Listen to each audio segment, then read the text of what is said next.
Continuamos hoy, amigo oyente, viajando por el libro de Apocalipsis, y llegamos al capítulo 9 de este maravilloso libro. Y aquí podemos observar que se tocan las últimas 3 trompetas. Estas últimas 3 están separadas de las primeras 4 por el hecho de que aquí tenemos 3 trompetas de ayes. Es decir, que se nos dijo en el capítulo 8, versículo 13, «Y miré y oí a un ángel volar por en medio del cielo, diciendo a gran voz, ¡Ay, ay, ay de los que moran en la tierra a causa de los otros toques de trompeta que están para sonar los 3 ángeles!» Aquí tenemos entonces estas 3 últimas trompetas. Prácticamente hablando, amigo oyente, hemos entrado a una porción que tiene mucho significado y es muy simbólica en cierto sentido. Pero queremos hacer una declaración en cuanto a esto. Nos encontramos ahora en una sección que es muy misteriosa y extraña. Esta es una sección que hasta lo hace sobresaltar a uno, y esto ha provocado que se llegue a presentar toda clase de interpretaciones. Amigo oyente, es necesario plantarnos bien en la tierra y colocarnos bien la cabeza, y si hacemos esto, vamos a ver que las cosas que se mencionan aquí no deben sobresaltarle, si es que usted es un hijo de Dios. Usted no va a pasar a través de estas cosas. Esto no es la bendita esperanza de la Iglesia, el pasar o soportar cosas como las que se mencionan aquí. Esto es para un mundo que ha rechazado a Cristo. La Iglesia ha sido sacada ya de este mundo. Estas son las cosas que sucederán en el período de la gran tribulación. Juan ha presentado claramente que él está hablando en cuanto a ese período en esta sección en particular, y es el tocar de estas 7 trompetas. Hemos llegado ahora a las últimas 3 trompetas. Esos ayes señalan la tiniebla más profunda y la intensidad más dolorosa del período de la gran tribulación. Esto por lo general es asociado con los últimos 3 años y medio de la 70ª semana de Daniel, lo cual es el período de la gran tribulación. Estos serán los días más tenebrosos de la historia humana. Debemos decir que el lenguaje utilizado en esta sección es en realidad de muy difícil interpretación. Y eso no excluye nuestra norma de seguir una línea literal, aun cuando las figuras que se han adoptado son vívidas y extrañas. Si fuera necesario tener otra interpretación, Juan nos daría la clave. Así que con esto en mente, sabiendo que esto cuadra bien aquí, y también conociendo que tenemos que tener cuidado con nuestra interpretación, comencemos a leer el capítulo 9 de Apocalipsis, versículo 1, que dice, «El 5º ángel tocó la trompeta, y vio una estrella que cayó del cielo a la tierra, y se le dio la llave del pozo del abismo». En primer lugar debemos observar a esta estrella. Ya hemos visto 2 estrellas, y dijimos que eran estrellas pequeñas, meteoros que caen sobre la tierra. Usted probablemente habrá escuchado la historia de un joven y una joven que se habían comprometido a casarse. Estaban cierta noche de verano, sentados en el patio de su casa, y comenzaron a jugar un juego. Si él podía ver primero una estrella fugaz, entonces podía darle un beso. Pero si ella la veía primero, entonces él no podía besarla. Bueno, el joven se enojó con ella porque comenzó a contar luciérnagas, y por cierto que tenía mucha ventaja allí. Ahora, los meteoros son estrellas fugaces que uno puede ver en una noche de verano. Y aquí tenemos una clase diferente de estrella, porque se le da el nombre de una persona, y actúa inteligentemente. Así es que estamos hablando aquí de una persona muy fuera de lo común. Esta estrella, por tanto, es diferente de la estrella que se mencionó al tocar la 4ª trompeta. Esta estrella actúa con inteligencia. Se le ha dado una llave que utiliza, y no es una estrella inanimada, porque no pensamos que una estrella inanimada llegue a hacer eso. Creemos que esta estrella es Satanás. Hay algunos que la han identificado como el anticristo. Si así fuera, esto apoya el punto de vista de que el anticristo es Satanás encarnado, pero nosotros no aceptamos eso. Nuestra opinión es que el anticristo es exactamente eso. Él es todo lo que Cristo no es. Es motivado por Satanás. Ahora, las razones para interpretar esta estrella como Satanás son las siguientes. Por ejemplo, cuando él es mencionado allá en Isaías capítulo 14, versículo 12, lo que veremos más adelante. Pero, ¿qué fue lo que causó que la principal criatura, la más grande criatura creada por Dios, cayera de tal manera? Bueno, en Isaías capítulo 14, versículo 12 se nos dice, «¿Cómo caíste del cielo, oh lucero, hijo de la mañana? Cortado fuiste por tierra, tú que debilitabas a las naciones». Y luego el Señor Jesucristo mismo dijo en el Evangelio según San Lucas, capítulo 10, versículo 18, «Yo veía a Satanás caer del cielo como un rayo». Eso sería como una estrella fugaz. Y el apóstol Pablo en su segunda epístola a los Corintios, capítulo 11, versículo 14, dice, «Y no es maravilla, porque el mismo Satanás se disfraza como ángel de luz».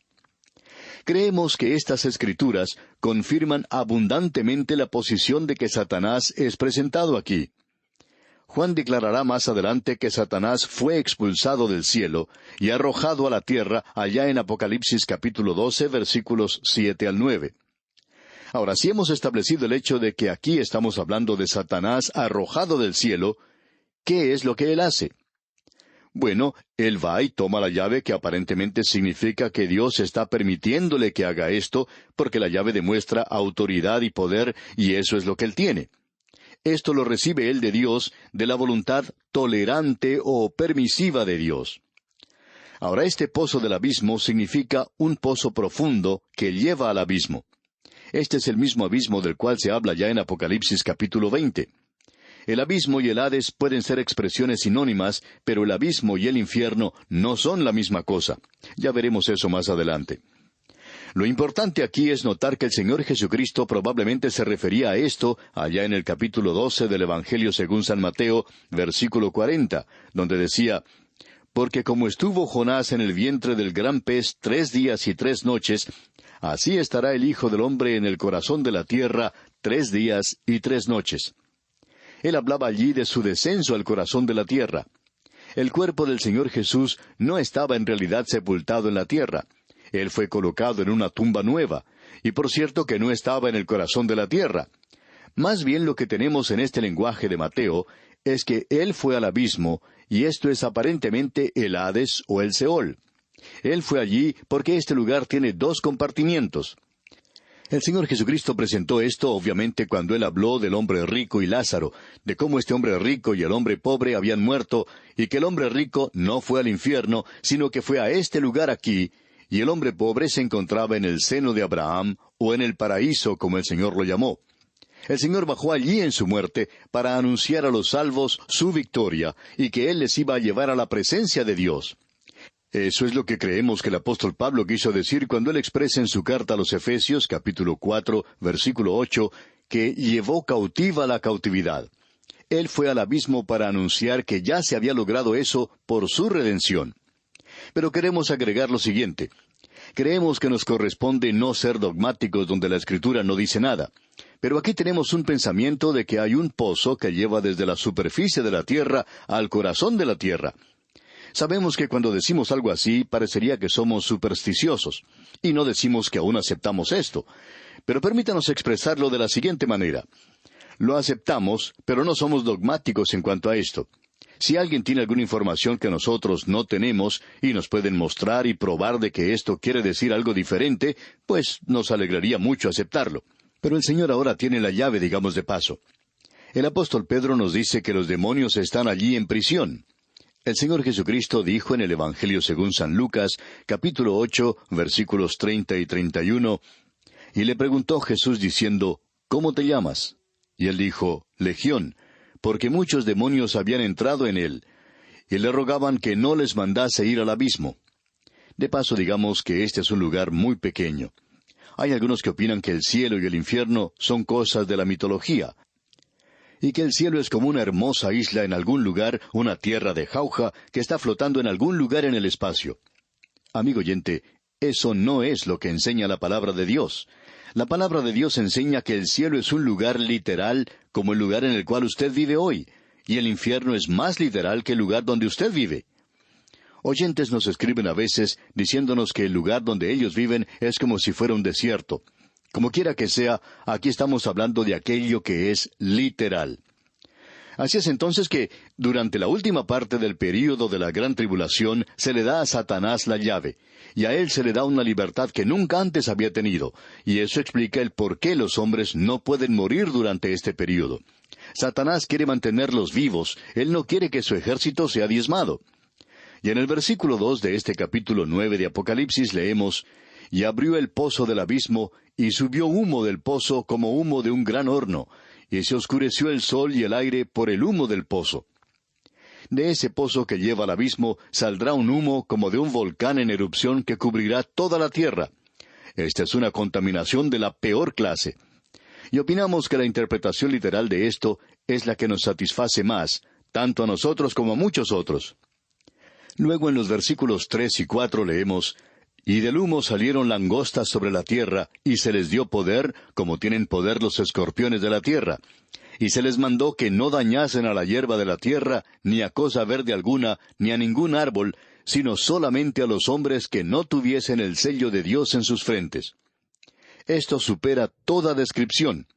Opinamos que Juan aquí presenta los símbolos de un lenguaje simbólico que describe criaturas que son tan terribles que esta es la única manera en que él puede expresarse. Observemos esto. Estas eran langostas, pero de un carácter o un tipo completamente diferente. No son langostas comunes de ninguna manera. En primer lugar, no comen ninguna clase de vegetales ni productos de la tierra. Sabemos que las langostas del día de hoy no comen otra cosa sino las cosas verdes, y aquí éstas ni siquiera tocan lo verde. Y luego, las langostas de la tierra no tienen rey. Eso se nos dice allá en Proverbios capítulo 30, versículo 27. Las langostas que no tienen rey. Pero éstas tienen un rey. Y en la plaga en Egipto, y de paso digamos que hay una similitud muy grande entre esta plaga con la plaga en Egipto, como hemos notado anteriormente. En la plaga de Egipto, el escritor inspirado dijo que antes de estas langostas no había nada que fuera semejante a ellas, ni tampoco las habría después. Así es que esta es una clase de langostas diferente también a la de la plaga de Egipto. Otra cosa que destaca Govet en cuanto a estas langostas es que son criaturas que tienen un parecido con los nombres literales de los animales: el león, el caballo, el escorpión y el hombre. Ahora observemos todo esto. Esta es una plaga de langostas que es tan literal como la plaga de langostas en Egipto. Usted recordará que cuando estudiamos el libro de Joel, él profetizó en cuanto a que vendría una plaga de langostas. Si usted no se acuerda de eso, puede ver lo que dice allá el capítulo 1 de Joel. Confiamos que usted esté comenzando a darse cuenta de que es necesario tener un conocimiento previo del Antiguo Testamento para poder comprender el Apocalipsis. La diferencia entre las langostas aquí y las langostas que menciona Joel es el carácter de estas langostas y el objetivo o blanco de su destrucción. Ellos pican como un alacrán, como los escorpiones, y su blanco son los hombres malos. Luego en el versículo 5 de este capítulo 9 de Apocalipsis leemos: «Y les fue dado no que los matasen, sino que los atormentasen 5 meses, y su tormento era como tormento de escorpión cuando hiere al hombre». El cuerpo del escorpión se parece al de una langosta de mar, y habita en casi todas las regiones cálidas y templadas del globo. Su cola termina en una uña acerada, y aunque su picadura no es mortal, por cierto que es muy dolorosa. Pues bien, ese es el cuadro que se nos presenta aquí. Estos fueron mencionados por Josué, y estamos dedicando un poquito de tiempo aquí, cuando Josué menciona al tábano. Allá en el libro de Josué, capítulo 24, versículo 12, leemos: «Y envié delante de vosotros tábanos, los cuales los arrojaron de delante de vosotros, esto es, a los 2 reyes de los amorrheos, no con tu espada ni con tu arco». Usted puede darse cuenta que los hijos de Israel estaban familiarizados con el Antiguo Testamento. Los creyentes en aquel día comprenderían lo que él está diciendo en cuanto a estos escorpiones. Ahora el versículo 6 de este capítulo 9 de Apocalipsis dice: «Y en aquellos días los hombres buscarán la muerte, pero no la hallarán, y ansiarán morir, pero la muerte huirá de ellos». Esta es la razón por la cual dijimos que Satanás había recibido la llave del pozo profundo. Evidentemente es el Seol del Antiguo Testamento y el Hades del Nuevo Testamento, y eso lleva al abismo. Y allí es donde el espíritu de los que murieron en los siglos pasados han ido, y allí fue el Señor Jesucristo a anunciar la redención que Él había logrado en la cruz. Satanás no quiere que esa multitud muera. Es la única multitud que él tiene, y están siendo atacados por estos escorpiones. Así es que los hombres, durante este período, tratarán de cometer suicidio, pero no podrán hacerlo. Y esto nos revela algo de lo terrible que será aquel día. Satanás los hiere porque se está llevando a cabo una batalla entre la luz y las tinieblas. Hay otros que opinan que quizá Dios no permitirá que ellos mueran porque el hombre pecaminoso debe hacerle frente a las consecuencias de las cuales no hay escape. No es asunto de risa, no es chiste el rechazar a Jesucristo. Amigo oyente, no es algo simple el ignorarle. Usted escucha que la gente dice que hay tantas cosas que son importantes en esta vida. Y estamos dispuestos a admitir que muchas cosas ocupan un segundo, tercero o quizá un cuarto lugar. Pero lo más importante, amigo oyente, es su decisión en cuanto a Jesucristo. Y con esto vamos a llegar ahora al versículo 7, y vamos a tener que dejar esto para nuestro próximo estudio, cuando hablaremos más en cuanto a estas langostas, porque se nos describen aquí muy bien, y amigo oyente, aún la descripción supera toda la descripción. Y aquí nos detenemos por hoy, amigo oyente. En la continuación de este estudio volveremos en nuestro próximo programa. Mientras tanto, le sugerimos leer detenidamente los siguientes versículos de este capítulo 9 de Apocalipsis que estamos considerando. Es nuestra ferviente oración que el Señor le bendiga.